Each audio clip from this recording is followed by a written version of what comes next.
Hello friends, welcome to Pebbles and welcome to my course of 48 laws of power, that is सत्ता के 48 नियम। आज तक हमने 28 नियम देखे, आज हम देखने वाले हैं नियम नंबर 29। लेकिन शुरू करने से पहले प्लीज़ इस चैनल को सब्सक्राइब कीजिए और बेल आइकॉन दबाना मत भूलिएगा। आपके कमेंट्स का मुझे ज़रूर इंतज़ार रहेगा।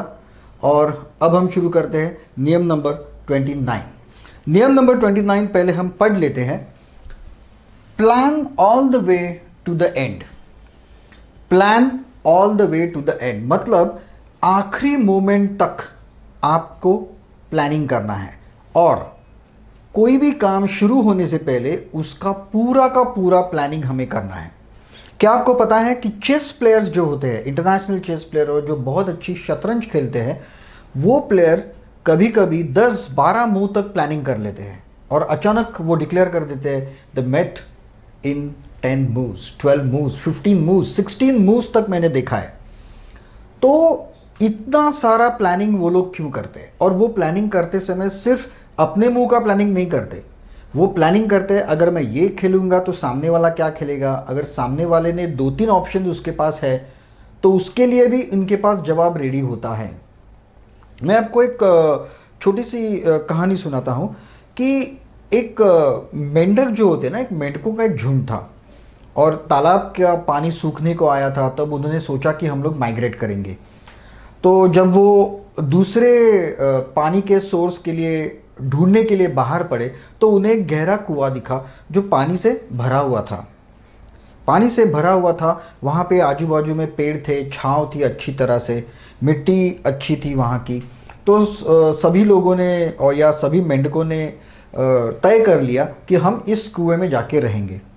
तभी उनमें से एक बूढ़ा मेंढक जो था उसने कहा वो सब तो ठीक है, लेकिन अगर कहीं इस कुएं का पानी की लेवल अगर नीचे चली गई, ये कुआं अगर सूखने लगा तो हम यहाँ से बाहर कैसे निकलेंगे?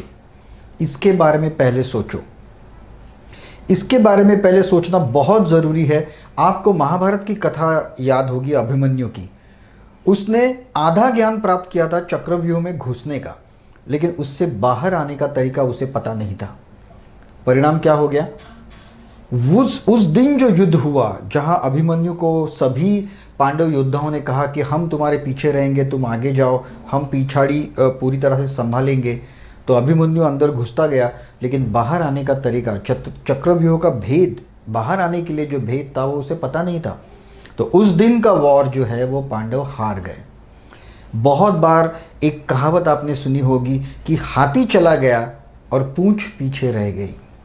मतलब कई बार हम ऐसा करते हैं कि किसी काम के लिए, किसी प्रोजेक्ट के लिए एक योजना बनाते हैं, भले वो ट्रैवल, अपने हम जो छुट्टियों में ट्रैवलिंग के लिए जाते हैं उसके लिए क्यों ना हो, हम एक योजना बनाते हैं, लेकिन वो लास्ट तक नहीं बनाते।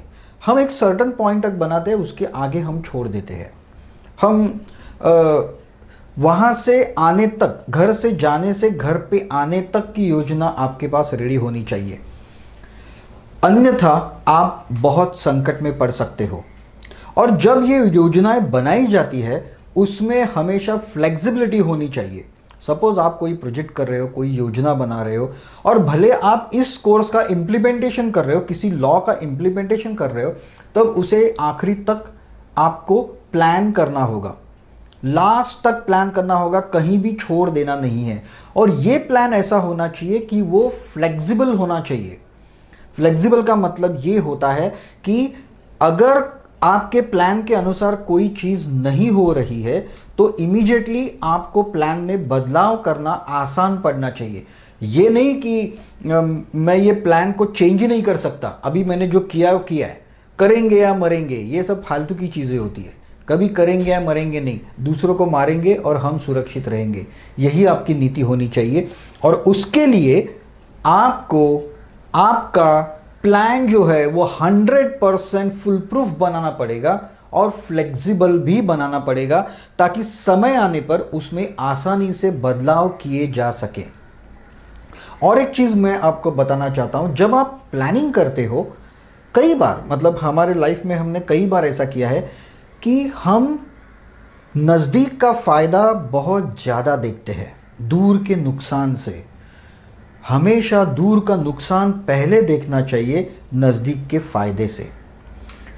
और ये चीज़ें आपको भली भांति आपके लाइफ में भी ये घटी होगी कि आपने नज़दीक का फ़ायदा देखा लेकिन दूर का नुकसान नहीं देखा। जो लोग फटाफट जॉब जंप करते, ज़्यादातर आईटी सेक्टर और मीडिया सेक्टर में ऐसा बहुत होता है, जो लोग जॉब फटाफट जंप करते हैं वो नज़दीक का फ़ायदा देखते हैं लेकिन दूर का नुकसान नहीं देखते। नज़दीक का फ़ायदा क्या है? उन्हें थोड़ी सी सैलरी ज़्यादा मिल रही है, थोड़ी सी फैसिलिटी ज़्यादा मिल रहे हैं। लेकिन दूर का नुकसान क्या है? आपका बायोडेटा आपकी स्टेबिलिटी नहीं दिखाता, आपकी जो क्रेडिबिलिटी है वो नहीं दिखाता, आप पर कोई विश्वास नहीं करेगा। क्योंकि कोई भी ये सोचेगा अगर ये बंदा 10 जॉब बदल के यहाँ आया तो क्या गारंटी है उसकी कि वो यहाँ लॉयल रहेगा और यहाँ से भाग नहीं जाएगा। तो नज़दीक का फ़ायदा बाद में देखना चाहिए, हमारा दूर का नुकसान सबसे पहले देखना ज़रूरी है। और यही चीज़ लोग नहीं करते और फंस जाते हैं। कई बार ऐसा होता है कि प्लानिंग करते समय हम सिर्फ ह्यूमन रिलेटेड फैक्टर्स को ही देखते हैं, सोचते हैं। फॉर एग्जांपल, अभी सब जगह पे वर्ल्ड में कोरोना का कहर फैला हुआ है।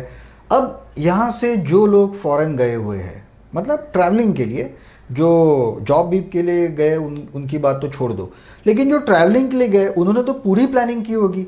कोई टूर कंपनी से प्लानिंग करवाई होगी, जाने आने का टिकट, रहने का, घूमने का, सारे खर्चे का इंतज़ाम किया होगा, सब कुछ किया होगा। लेकिन ये सारे ह्यूमन फैक्टर्स है। हम एक बड़ी गलती हमेशा करते हैं प्लानिंग में, और वो होता है the natural factor. Natural factor, disaster, uneven जो प्रकृति की ओर से हमारी तरफ आता है, उसके बारे में हम बहुत कम बार सोचते हैं। हम ऐसा मानते हैं कि विज्ञान जितना एडवांस हो गया है, साइंस के एडवांसमेंट से हमें तो कुछ होने वाला है ही नहीं, हमारा तो सबके ऊपर कंट्रोल है। और वो लोग नेचुरल फैक्टर्स को सोचना भूल जाते हैं। और परिणाम क्या हुआ? कई, सिर्फ भारत के ही नहीं, दूसरे देशों के भी कई लोग भारत में अटके हुए टूरिस्ट जो है, अब उन्होंने, भले उनके पास जाने का टिकट है, सब कुछ है, लेकिन फ्लाइट्स बंद है। नेचुरल कैलामिटीज़, उसके बारे में भी आपको सोचना चाहिए। तो फॉर एग्जांपल, आप अगर कहीं घूमने के लिए जा रहे हो, भले इंडिया में आप कहीं घूमने के लिए जा रहे हो, तो आपको ये भी सोचना होगा। शायद आपको मेरी बात हास्यास्पद लगे, फनी लगे, या आप ऐसा सोच रहे होंगे कि ये बंदा तो पागल है, लेकिन आपको ये भी सोचना होगा कि अगर वहाँ पे भूकंप आया, वहाँ पे बाढ़ आ गई, वहाँ पे कुछ और प्रॉब्लम हुआ, मैं ये नहीं कहता कि आप वो ट्रिप ही छोड़ दो, वो सब कुछ छोड़ दो, लेकिन उसके लिए सोच के रखो। तब क्या करना चाहिए, क्या करना होगा, ये भी सोच के रखो। ये जो कोर्स है, इस कोर्स के बाद मैं और एक कोर्स लेने वाला हूँ, द डिज़ास्टर मैनेजमेंट, आज की दौर में जो बहुत ही ज़रूरी है। और वो इसी से, ये जो हमारा लॉ है उसी से प्रेरित है कि plan for the long term. तो चलिए हम ज़रा देखते हैं कि इसके पॉइंट्स क्या है। Take into account all possible obstacle and circumstances that may prevent you from achieving your goal and plan how you will overcome them. कई बार, या मैं कहूँगा कि 99.9% जो प्लानिंग हम करते हैं वो हमेशा मौखिक होती है, वर्बल होती है। हम कहीं लिख के कुछ करते नहीं हैं। लेकिन प्लानिंग करते समय आपके पास एक नोट पैड होना चाहिए जहां आप सारे के सारे पॉइंट्स लिख रहे हो।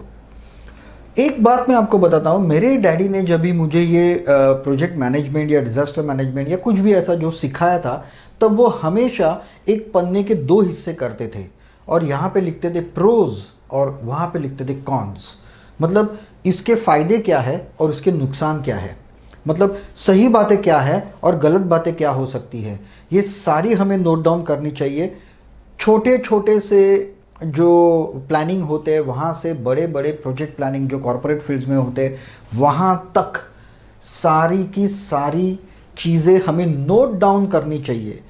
क्योंकि एक चीज़ आप याद रखिए, आपका दिमाग जो है उसमें कई चीज़ें घूमती रहती है, और जब वो वहाँ से नोट पेपर के ऊपर जब आती है, तब आपका माइंड उसको निगलेक्ट कर देता है और वो जगह खाली हो जाती है दूसरे पॉइंट्स ढूंढने के लिए। तो जैसे जैसे आप लिखते जाओगे आपको पता चलेगा कि आपके दिमाग में और भी पॉइंट्स आ रहे हैं। ये सारे पॉइंट्स कागज़ के ऊपर लिखने के बाद ही आप प्रोज देखिए, फ़ायदे देखिए, नुकसान देखिए, मतलब सही बातें क्या है, गलत बातें क्या हो सकती है, ये सारी नोट डाउन आपके पास होने के बाद आप पूरा प्रोजेक्ट प्लान कर सकते हैं। आपको देखना है all possibilities and obstacles, all possible obstacles and circumstances, जितने भी आपको ऑब्स्टेकल आने वाले हैं और जितनी भी घटनाएं आपके पास घट सकती है वो सारी आपको नोट डाउन करनी है। एंड आपके गोल जो आपको अचीव करना है उसके बारे में जो भी आ सकती है उसे आपको प्लान करना है, और आपको ये भी प्लान करना है कि उसे ओवरकम कैसे करें। अभी जो नुकसान, कॉन्स जो है, नुकसानदायी जो है, जो रॉन्ग घटनाएं जो हो सकती है उसके बारे में आपको प्लान करना है कि इससे बाहर कैसे आए, और जो अच्छी घटनाएं आपने लिखी है उसके बारे में आपको फ्लेक्सिबल रहना है कि शायद ये कहीं ना कहीं रॉन्ग जा सकता है या अलग हो सकता है, बदल सकता है। फॉर एग्जाम्पल मैं आपको बताता हूँ, मेरा एक फ्रेंड मनाली गया था कहीं तो, और उसने पूरा का पूरा प्लानिंग किया था, यहाँ से जाने से, मुंबई से जाने से वापस आने तक hotel booking, everything was plan, properly plan. लेकिन जब वो मनाली पहुँचा तब उसको पता चला, अब तो देखिए ये तो साली ट्रैवल इंडस्ट्री है, वहाँ तो पैसे के लिए कोई भी कुछ भी करता है, फ़ायदे के लिए। जब वो वहाँ पे पहुँचा तब उसको पता चला कि उसका बुकिंग जो है, वहाँ पे क्राउड ज़्यादा थी तो उस होटल के मैनेजर ने सीधा दूसरे को रूम दे दिया था, और होटल में कोई रूम खाली नहीं था वहाँ पर। अब ये तो उसने सोचा ही नहीं था, तब मैं क्या करूँगा ये तो उसने सोचा ही नहीं था। और फिर फैमिली को उसी होटल में बहुत बड़ा झगड़ा हुआ, लेकिन कुछ नहीं हो सका। वो जो अंदर रूम में जाके बैठा है वो भी पैसा दे के बैठा है, वो थोड़ी बाहर आने वाला है। इसने मैनेजर को गालियाँ दी, बहुत कुछ हुआ, लेकिन ये था महाराष्ट्र से, मुंबई से, और होटल वाला था मनाली का लोकल, वो थोड़ी इसके बातें सुनने वाला है। हॉस्पिटैलिटी करके थोड़े बहुत उसने यस सर, सॉरी सर वगैरह सब के कहा, लेकिन उससे क्या होगा।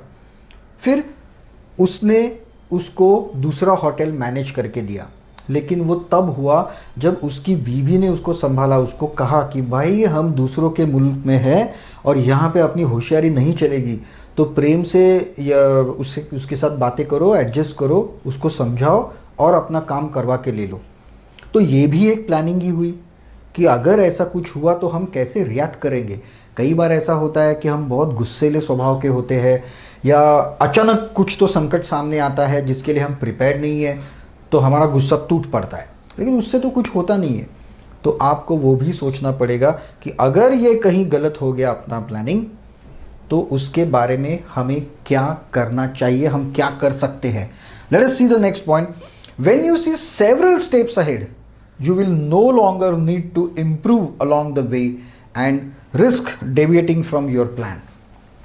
हमारा एक टारगेट, एक गोल हमेशा फिक्स होता है कि यहाँ तक हमें पहुँचना है। चलो फॉर एग्जांपल हम एक एग्जांपल लेते हैं कि हम यहाँ से जा रहे हैं पूना, कार से जा रहे हैं, और जैसे ही हम एक्सप्रेस वे की तरफ गए तब पता चल गया कि एक्सप्रेस वे पे ट्रैफिक पूरा जैम है।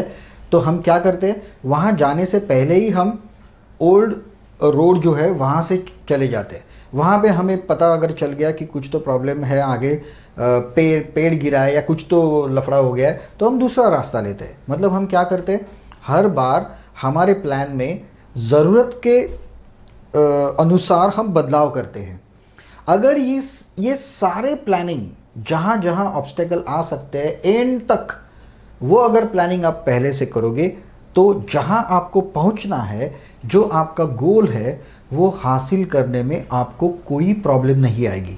और क्योंकि ये जो डेविएशंस जो है, जो सेकंड प्लान, थर्ड प्लान जो है, वो भी आपने पहले ही सोच के रखा है, मतलब वो भी आपका प्लान ही हुआ, तो उस प्लान से आपको डेविएट करने की, उस प्लान से आपको भटकने की कोई ज़रूरत ही नहीं रहेगी, और आप आपके गोल तक आसानी से पहुंच सकते हो। याद रखिए कि ये जो चेंजेस है, डेविएशंस है, प्लान के चेंजेस है, उसको पहले ही सोच के रखिए। लास्ट मोमेंट में हमें कुछ नहीं करना। जो start to end perfect planning, flexible planning करता है, वही आखिर जीतता है। इस चीज़ को कभी मत भूलिएगा। चलो हम नेक्स्ट पॉइंट देखते हैं, और लास्ट पॉइंट है इसका ये, prepare alternatives and be open to adopt new routes to your goal. कई बार ऐसा होता है कि हमारी सोच एक चौकट में होती है, एक फ्रेम में बंधी हुई होती है, जिसके बाहर जाके हम कभी सोचते ही नहीं है। Out of the window, out of the glass हम जाके कभी सोचते नहीं है। लेकिन आपके जो अल्टरनेटिव्स है, आपके जो प्लान्स है, वो हमेशा उससे थोड़ा सा उल्टा सोचिए। अभी ये सोचने की भी एक ट्रिक है। जब भी आपको ऐसा कोई प्रॉब्लम आता है या आपके सामने कोई समस्या आती है, तो सबसे पहले सोचिए कि कॉमन मैन इसके ऊपर क्या रिएक्शन देगा, क्या एक्शन लेगा, क्या करेगा। और फिर आप सोचिए ये सारे छोड़ के और कुछ किया जा सकता है क्या। भले वो अनकॉमन हो, भले लोगों के लिए वो हास्यास्पद लगे, भले लोग उसके लिए कहें कि ये आदमी पागल है, क्या ऐसी दूसरे वेज, दूसरे रास्ते हैं।